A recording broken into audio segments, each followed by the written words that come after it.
اوس خو ولاک افغانان بیخي درکي خور دي چې رانږدې سي پښې پې ماتوي ته خو دغسې مسکینانو ته ښیي وليخشى الذین یو ټکي تنبلم فکر وي طالبانو کله کله بعضې خلک داسې وکړي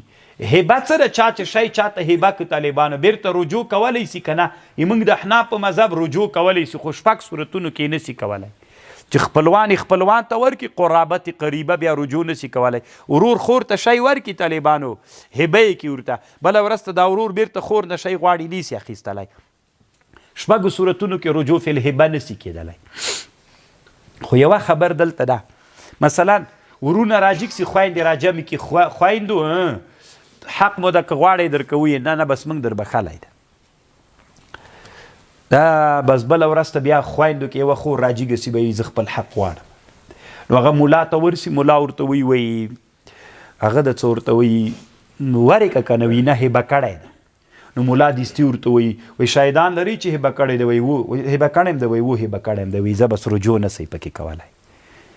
خو طالبانو دا هبه د مشاع ده دا هبه بیخي صحیح ده نه طالبانو دا هبه د مشاع ده هبه د مشاع د احناف په مذهب نه صحیح کېږي یو وارې به داسې کوي دا ورونه افغانستان کې داسې کار ډېر کېږي ښه او مولام چې بادیون نظر مولای دي سي ورته وایي هبه بس خو ورته هبه هم کړې ده بیرته رجوع نه صحیح کولی ځکه خپل ولیم په منځ کې ده شپږو صورتونو یو هغه ده خو لالو په دې فکر وکړه دا هبه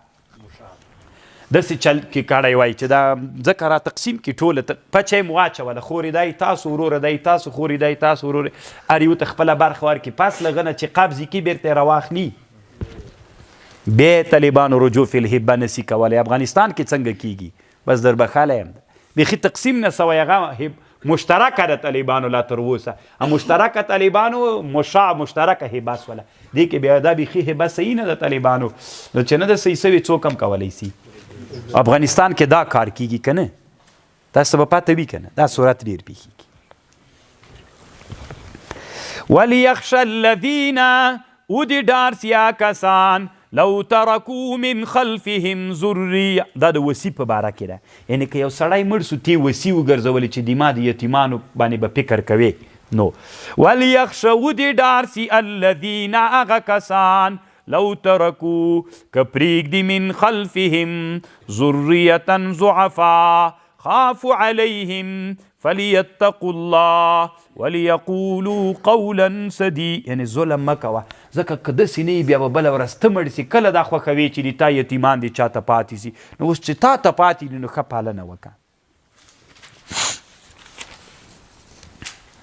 ان الذین یأکلون اموال الیتاما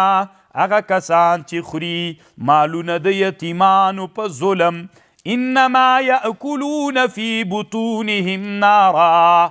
وسیصلون سعیرا زردن نبوزي دوی جهنم تا